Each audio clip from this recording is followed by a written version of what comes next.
Hey everyone, and welcome back to Crystalline. In the last episode, we made it to this town that I cannot remember its name for the life. My life depended on it. But in the last episode, we also got to see a side of Amelia we haven't got to see, a fun, loving side. The fact that she's not a robot still blows my mind. But we come across a mysterious theft. Something is stealing the crystals from the lampposts. Every other one. And I have a feeling it's Pongos. At least I hope it is. They pace the length of the streets, but don't seem to trail too far away. Aren't you guys going to walk the perimeter of the city or something? There is no need for such inefficiencies when we could just perform a radio scan. Leanna frowns. I'm not picking up any energy spikes or unusual readings. Amelia continues to pace, then pauses. She fiddles with her manipulator again, then turns down a side street. Hey, wait! She pauses again, then looks up. Very curious. There is energy residue scattered throughout the city, except for one area in the southern corner of town. Oh, my scan radius doesn't reach that far. So the southern corner has 0 energy readings? Precisely. The remaining lamp crystals in the area should at least be giving off a pulse of energy. If even the pulse is missing, then that would indicate the place is completely dark. We must go in this direction. Interesting. Amelia leads the way, following her manipulator. As we continue to walk, the cobblestones underfoot change slightly. They're looser and more uneven than in the heart of the city. The buildings are weathered and spotted with patchworks of brickwork. The alleys feel dimmer here than in the center of the town, as even greater majority of the street lamps are dark. The buildings and houses become more spread out as we reach the outskirts of the city. The further we travel, the more run down the houses become. Crumbled walls from the buildings and debris litter the streets. I watch my footing carefully as the dim lighting makes it easy to trip and fall. We are now entering the slums. Are we still in the city? Technically, yes. We're in the remains of the last battle that occurred in Stonecrest. Stonecrest, that's the name. You mean the one between Elena and the Void? That's right. This is part of the original city, which hasn't been restored yet. Okay, so it's not the slums, it's just abandoned. Amelia pauses in front of a dilapidated house. This is the area of the irregularity. The place is quiet. Too quiet. Does anyone even live here? Probably not, so it could make a good hideout. Let's go in. Kara gingerly opens the door, which is falling off its hinges, and slips inside. I tentatively follow her and the rest of the team trickles in. It looks like this was once a living room with a fireplace and a broken table in the corner. A hallway connects to it and leads to a separate room. We should split up and search the rooms. Never split up. No way. I've seen enough horror films to know that splitting up is how you die. We can go in groups. It'll be more efficient than if we search together. It's definitely good to go in groups. If someone is able to use cloaking magic to shield any energy readings, then they're more than your average thief. No need. I think I found it. Kara grins as she stands on top of a throw rug in the back hallway. She stomps twice over the rug and hears a muffled hollow thump. Then she steps off the rug and stomps again, which reveals a much thicker sound. I believe we found ourselves a way down. How did you find that so quickly? This house is literally falling apart, and there are no other decorations besides this rug. That's pretty suspicious, isn't it? Touché. She kicks at the rug, which slides away to reveal a discolored wooden panel. A latch nestles into the wood.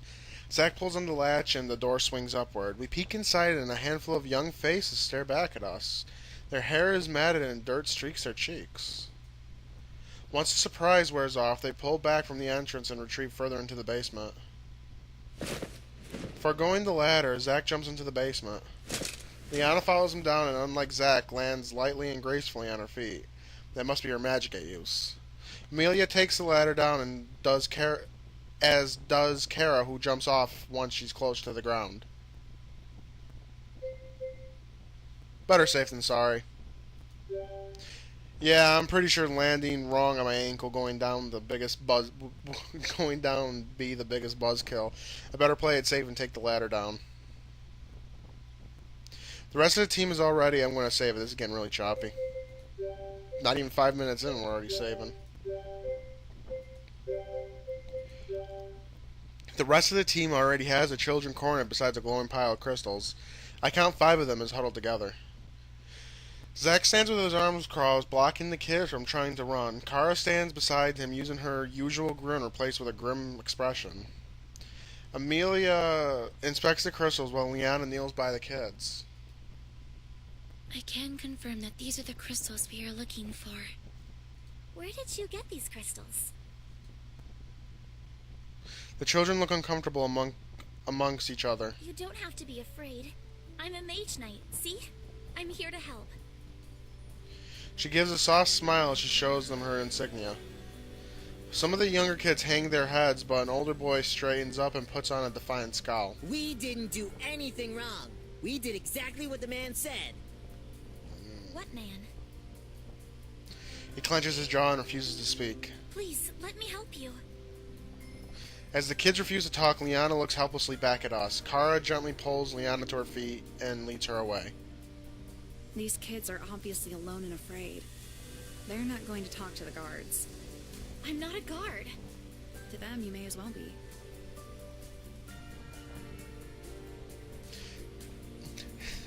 Kara leans down and addresses the older kid. You've got a nice pile of crystals there. Are you looking to sell them? The boy crosses his arms. Kara reaches out into her purse and pulls out a coin. I'd like to buy one off of you. The younger children stare hungrily at the coin and cast questioning glances at the boy. He eyes the coin longingly but looks uncertain. We can't sell it to you. Why's that? He quiets down again, but a younger boy pipes up. He'll get angry if we don't have enough. The man, well, does he take care of you? The first boy particularly pushes the younger boy back. He gives us money if we can get him crystals. These kinds of crystals. Kara points to the pile. Annie, the bigger ones get us more coins, but they're all out of them now. And that's why you've been taking lamp crystals. He looks away and doesn't answer. Kara smiles warmly. It's okay. I won't tell anyone if you don't. The boys look at her. So what does the man want with the crystals? I don't know. He just wants them. A lot of them. This does not sound good. We should return the lamp crystals to the guard. A little girl begins to cry. Please don't take them away.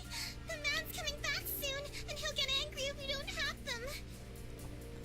Kara leans down and pats the little girl reassuringly. Don't cry. We won't take the crystals. You won't? She chokes out her words between sniffles. Nope. We don't want the man to be angry. He could be pretty scary if he's angry, right? The little girl calms down a bit and nods vigorously. She slips her hand into the older boy's hand and squeezes reassuringly. Tell me, when is the man coming? He comes at the end of the week, so tomorrow evening. And he meets you here? He nods. Liana looks back at the rest of us. We should go. Kara nods. We're grim as we exit the house and head back towards the inn. Those kids, it's obviously they're orphans. What happened to their parents? Glancing at Kara, she looks equally pensive and disturbed by the children's unfortunate situation. We'll have to camp out by their hideout tomorrow evening and see when the man shows up. Then follow him and see where he's going and what he's doing with the crystals. Liana furrows her brow. I really can't imagine what he could want with all these crystals. Amelia places her finger to her lips in thought. It is a very perplexing situation. Well, I suppose there's no dwelling on it now. What do you think will happen to those kids? Zack shrugs. Probably get sent to an orphanage. I'm a bit surprised they aren't already in one. They're just trying to survive. Kara is unusually silent this whole time. You okay, Kara? She immediately perks up and flashes me a smile. Of course. Just thinking about our next plan of action. I'll be heading out early to see if I can get any more information on where to go next. So I'd better get some rest. You know, this would make a nice thumbnail if we don't get a CG. So, right there. Rest sounds like a good idea for all of us. Indeed. I'm quite exhausted myself. As we reach the inn, we all say our goodnights and head to our respective rooms. Thoughts of those children's situation disturb me, and it takes me a while before I inevitably drift to sleep. Da-da-da-da. Let's get that XP. Sunlight falls across my eyes, pulling me awake. And this calls for a save before the game crashes. I stir and stretch widely. That was the best sleep I've had since arriving to Terra. What time is it? I squint at the sunshine through the window. It seems pretty late. I sit up and Pongo bounces on the foot of the bed enthusiastically. Hey, yo, what up, Pongo? I was hoping to see more of you little guys. Oh, when did you get here? He bounces again and rolls over to cuddle against me. Zach has already left the room. I wonder if anyone else is around. Throwing off my blanket, I get ready for the day and head downstairs. There are a few patrons already frequenting the lobby, but no signs of my team. Kara said she was going to get an early start, but I'm not sure where everyone else went. We did say we'd meet back up here this evening, so I guess I'll see them then. I haven't gotten anything planned today, though, so I'm just going to take it easy. I begin walking towards the town square. I follow my feet as it wanders the street. Okay. Taking my time and enjoying the bustle of the town. I've forgotten how relaxing it is to have nothing on the agenda. Eventually we reach the square. I recognize the statue of Elena. A small brown dog, only a little larger than the Pongo, watches us. His tail wags slowly, then catches our attention.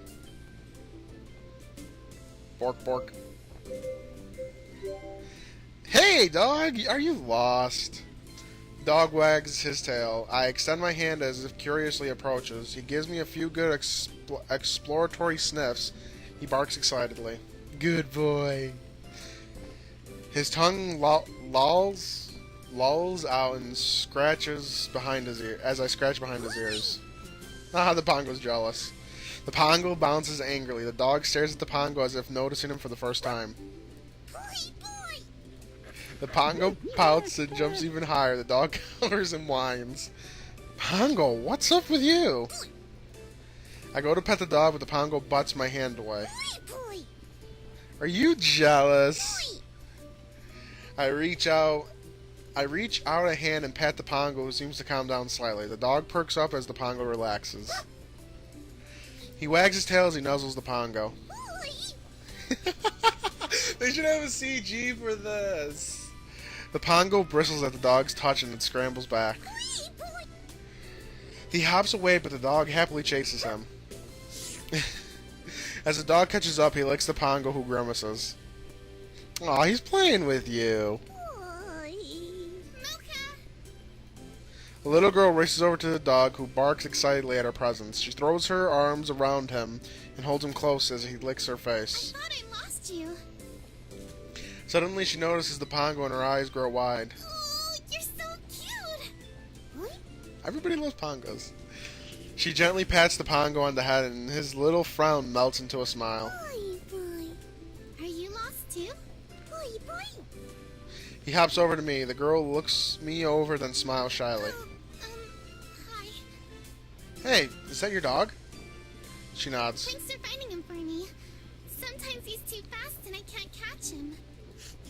Mocha sniffs around my feet and nudges my hand to be pat. To be patted? Pat? Pet is past tense as well, isn't it? But the Pongo bounces between us. The little girl giggles and waves. I guess we should be leaving. Bye-bye, little Pongo friend. Thanks for keeping Mocha company. Bye. Before Mocha can escape again, the girl slips a leash around his collar and the two of them gradually disappear from view. I look down at my Pongo, who looks back up at me. I smile and pat his head affectionately. He squirms happily against me, then hops up onto my shoulder and nuzzles my face. How about we continue that walk together, I love this Pongo. Together, we head further into town. I decide to check out some of the storefronts and streets I didn't get a chance to see yesterday. The Pongo wanders off whenever I get too crowded, but he always seems to find his way back to me. After most of the day has passed, I decide to return to the inn. Liana, Amelia, and Zek are already there waiting. Liana stands when I arrive. Here, I got you something. She passes me a gauntlet similar to the one on her wrist. The spheres inlaid in the color is the same color as Liana's. That must be a wind crystal. Is this a manipulator? Yeah, I was thinking about your last attempt at casting, and I figured this might be more helpful with future training. Having the manipulator as a focal point of concentration is how Amelia and I learned to cast. Thanks. Kara finally returns and the attention shifts to her. The crystal pickup will happen soon. We should start heading over.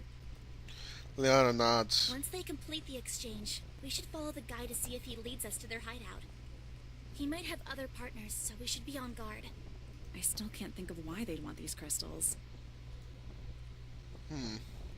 Energy crystals have varying utilizations, some of which are outlawed. I wonder if you could probably make a bomb out of them.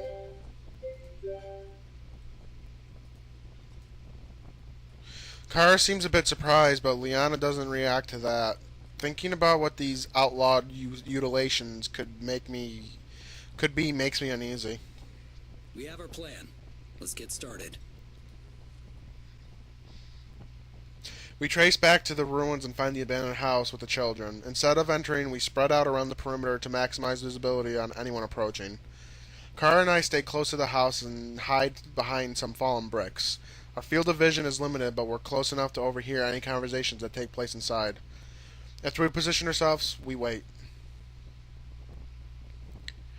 We don't know when the man's going to show up, and after about 20 minutes I start to get fidgety. I wish the kids had given us a time. Who knows how long we'll be stuck out here for.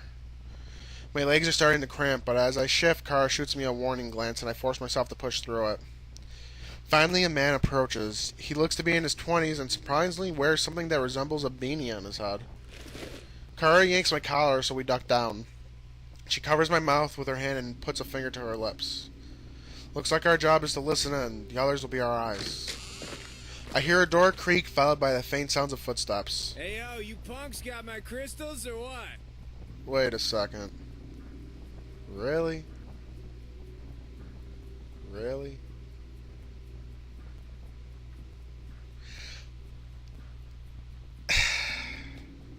Swear to God, if Heisenberg shows up.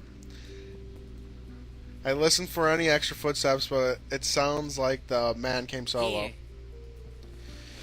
There was a rustling of bag being opened. What is this? These crystals are weak, yo. That's all we could find. Nah, this ain't good, man. Sorry. The boy's voice is weak. Huh. The bag closes and the man grunts as he lifts it up. Wait, where are our coins? You'll get your payment when you deliver, yo. This is only half of what you promised. There's a silence. I carefully peek out to see the boy straining with his hands clenched. Fine. That's what I thought. The stranger lugs the bag over his shoulders. I quickly duck back down as he exits the house. Time to go. I turn to face Kara, who wears a serious frown and has fury in her eyes. I don't think I've ever seen her this angry before, let alone seen her angry before, let alone this angry. She looks like she's about to rip that guy's head off. Kara? Did you not see that? We should take him out now. Think about the bigger picture. He could just be a messenger. We have to stick to the plan. Kara clenches and unclenches her jaw, then she nods, still fuming. I know you're right, but still. No honor amongst thieves. He'll get his justice soon enough. Let's hurry up and go. Yeah. I have a feeling she was an orphan. We trail the man out of Stonecrest, making sure to stay behind the buildings and keep to the shadows so not to be spotted. Kara slips in and out of the alleys with ease and takes a lot of concentration not to lose her. No wonder she's always sneaking up on us. I assume the rest of our team is following him as I'm unable to spot them. That's for the best. The less chance of being noticed by it, the better. Outside of the city gates, it's a little harder to stay hidden as it opens out into a more open field. At least since we're spread out, it won't be easy for him to escape if he tries to. We successfully follow him, and it looks like to an abandoned train car. Jesus Christ, we're going to have a Heisenberg.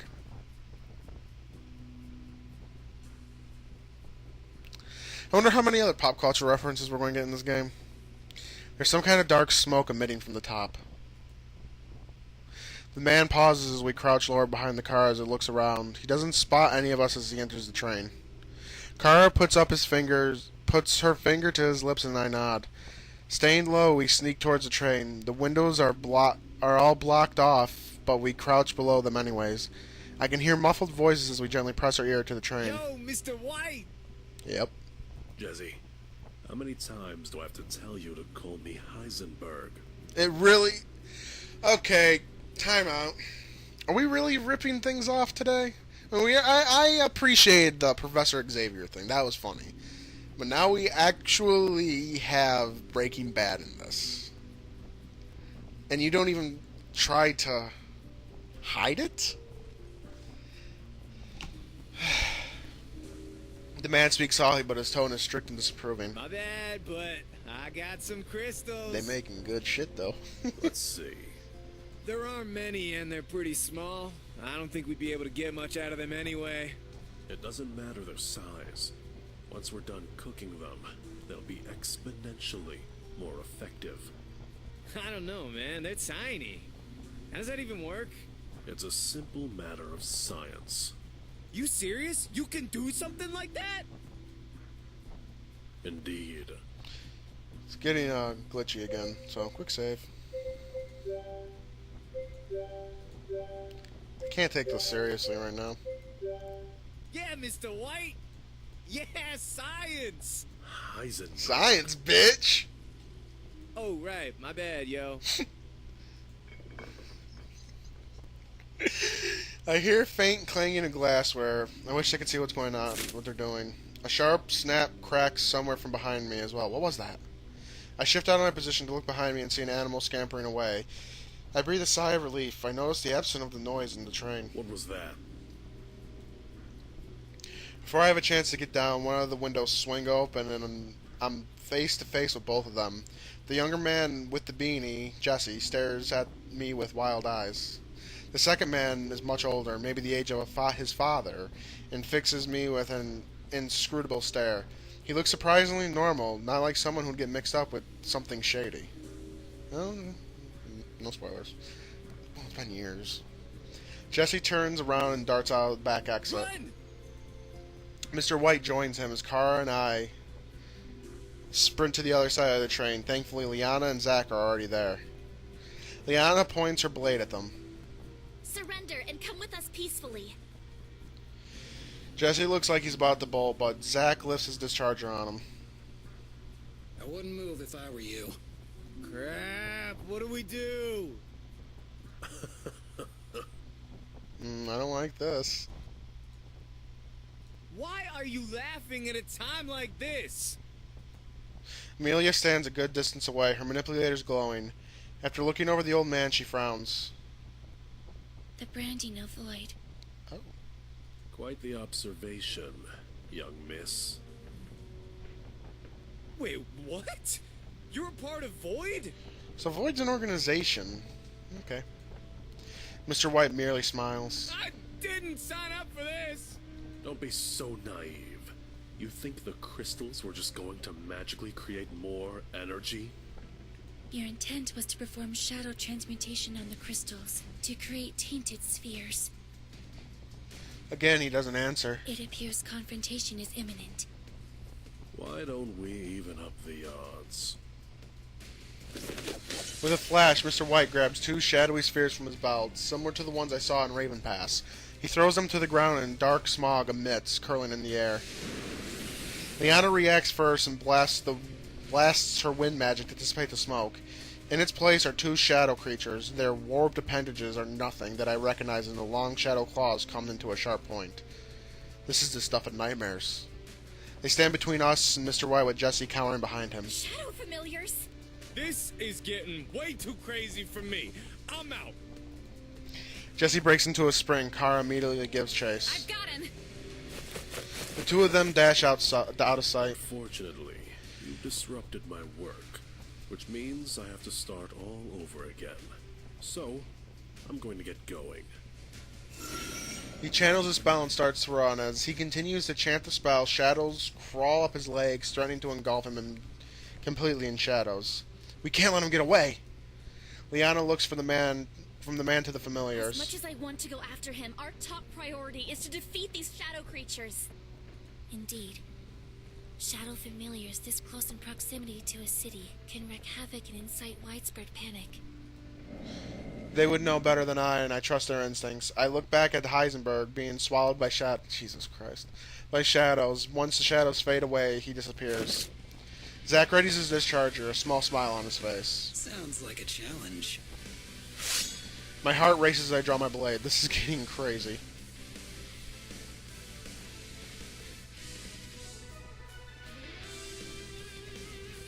I'm gonna fucking win. As Liana, Zack, and I wear down the shadow familiar, Amelia stays out of range, charging her attacks. The magic attacks that she lets loose are more powerful than ours and rips chunks out of the shadow creatures. Now I understand why everyone's so impressed when they talk about mage casters. The hostile shadow familiars have been vanquished. Liana's magical glow and the charge from her on her blades fades. She has blades? Oh, Liana. Fades, stops channeling her magic. We did it!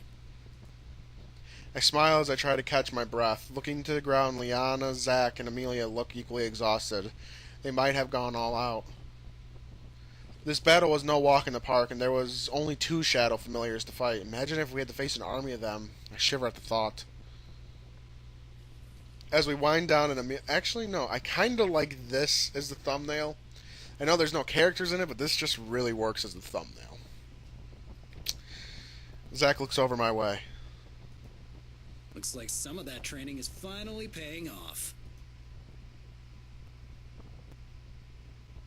Thank you.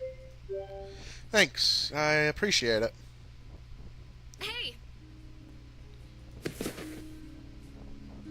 We turn at the sound of Kara's voice. She waves at us with one hand as she uses the other to drag Jesse back. She plops him down in front of us as he falls ungracefully to the ground. I see that his hands are bound. Kara stands over him, her face grim. Now, you're going to tell us exactly what you know. I don't know jack squat. Mr. White was paying me to get crystals, and that's it, yo. This is cringy. So you were not an accomplice to the shadow transmutation. I don't even know what the shadow transportation is. Transmutation. Exactly. We glare at him. Look, I made a few deliveries to him. The first couple of times he wouldn't tell me what he did, but paid some good coin. But later he said he was going to show me so I could help with his operations. He was going to give solid pay for that too, yo. I look him up and down. I stare desperately at us, as clear to me he's scared. It doesn't seem like the kind of man Void would trust with any kind of responsibilities. I'm inclined to believe he's just looking for some fast cash. Kara seems skeptical, but Amelia and Liana seem to have come to the same conclusion I have. Zack crosses his arms. Better hope the guards believe your story. Jesse looks like he's about to protest, but sighs instead. I think he realizes there's no chance he's going to escape. The bag of stolen crystals is in there. He didn't grab it before running out.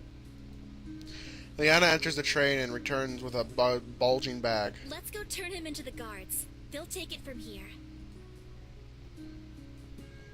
Zack calls Jesse back to his feet and leads him towards town.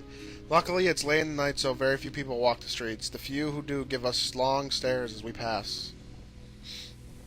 We arrive at the guards' barracks. The person on duty gets to his feet. He looks at Liana in recognition. Oh, it's you again. We found the source of your missing crystals. Zack pushes Jesse forward and stumbles onto the ground, who grabs a hold of him. The guard eyes him up and down. It's this guy? Oh man, it was all 'cause of Void. The guard stares at him, clearly unconvinced. Uh-huh.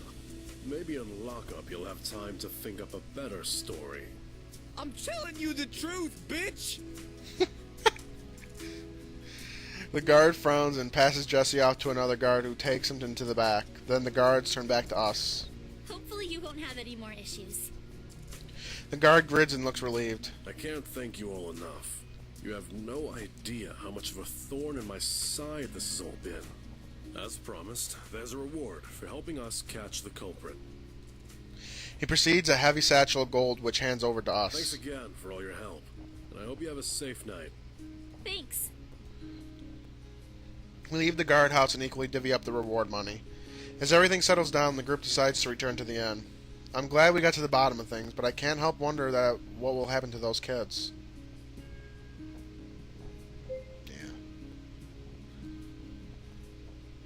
Yeah. I'm saving real quick. This game's getting fucking glitchy. So, it seems Heisenberg, Walter White, is going to be a reoccurring character in this, which I kind of don't like. I'll meet you guys back at the end. I think I forgot something. I slip away before anyone can ask me any questions, and I make my way back to those kids. They were dependent on that crystal money to survive, and I can't sit by and do nothing to help them. I know I don't have much to offer, but maybe giving them a cut of my reward can help tide them over. Quietly, I enter the house as if not to spook the children. As I near the trapdoor, I hear Kara's voice. How did she get here so fast? And what is she doing here? Slowing my steps, I silently creep towards the trapdoor and spy on Kara and the kids. Here you go, guys. Take this. She hands the oldest boy a fat coin purse. We must have had the same idea about sharing our reward money. The boys silently accept it, too shocked by the amount of money to even The speak. man won't be coming for crystals anymore, so use that to help you find a new way to survive. The boy nods numbly, but some of the younger children huddled together, clearly frightened for their futures. Kara smiles I reassuringly. know it seems scary, but I promise if you stick together, you'll be fine. The kids hug each other. I won't let anything happen to anyone. Good. I know you won't. Take care of yourselves, okay? And stay out of trouble. Kara turns to leave and I scramble out of sight. She doesn't notice me as she hurries away. It seems like she got a soft spot for these kids. I better do what I came here to do and get back before the people get too suspicious. Hey kids. I got down into the trap room. The oldest boy looks up at me in surprise. Here. I toss him a bag of my coin, which fumbles before catching. He looks genuinely surprised, as if he can't believe it's happening. Why? If it weren't for you, we wouldn't have caught the bad guys. You kids were a big help. Really? He looks at the other children who give him hopeful eyes, then he grins. Thank you. I nod. I should be getting back. Once I return to the upstairs, I hear the children scramble below, and a series of excited gasps as they inspect their reward money. I feel good. The girl gave us so much. I've never seen so much money before in my life. The boy still gave a lot, though. More than we got from crystals. Oh, just how much money did Kara give? Was it her whole reward? For a treasure hunter, that seems very generous. Maybe there's more to it. I wonder what it could be as I return to the inn and meet up with the rest of the group.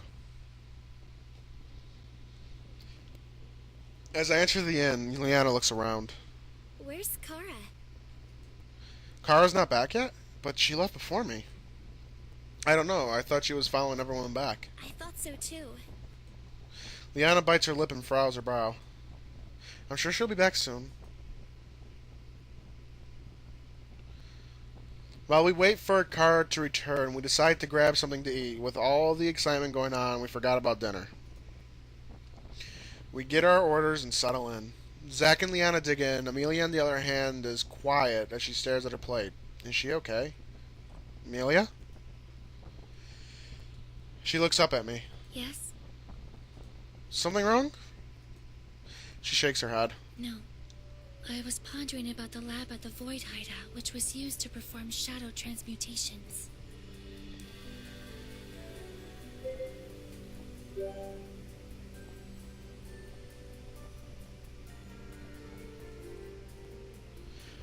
I've been meaning to ask, what is this shadow transmutation you were talking about earlier? It is the process in which shadow energy is merged with a crystal containing another form of elemental energy. This fusion causes an overwhelming surge of energy to spawn, which consequently destabilizes the crystal and causes the shadow energy to become uncontrollable and very dangerous. This is what we refer to as a tainted sphere, like the one the treasurer used in Raven Pass, and what was used to summon the shadow familiars. It didn't seem uncontrollable when they used it, though. Perhaps not those times. However, as it is destabilized sphere, the energy is unpredictable. It's possible it will cast properly, but equally possible it will implode upon itself at any time, which would be fatal to the mage in possession of it. That's a best-case scenario. Imagine if one of those crystals went off and spawned a shadow familiar in the middle of town. That would be definitely bad. That's why shadow transmutation has been outlawed, even before the Treaty of Isaria. I thought you said all use of shadow magic was banned. Yes, but there were legitimate users of shadow magic before the war. You lost me. Shadow magic is not innately harmful. It was originally used in non-destructive ways, just like any other element. That being said, a group of practitioners abused the usage of shadow magic, which revealed just how dangerous it can be when used in such a manner. And that group was Void. Correct. Things are starting to make a little more sense, but I'm still not sure if I understand it all. It's just a little troublesome to think that there was someone performing shadow transmutation, just on the outskirts of Stonecrest, and with a lot of crystals too. Even though Void was defeated, it wasn't completely wiped out, and their remaining members have just been laying low. Amelia and Liana nod. This is where we're going to wrap it up today. Void, the enemy of the story, and Heisenberg's amongst them. But if you enjoyed that little pop culture filled episode, leave a like and share it around. It helps me grow as a channel, and I really appreciate it.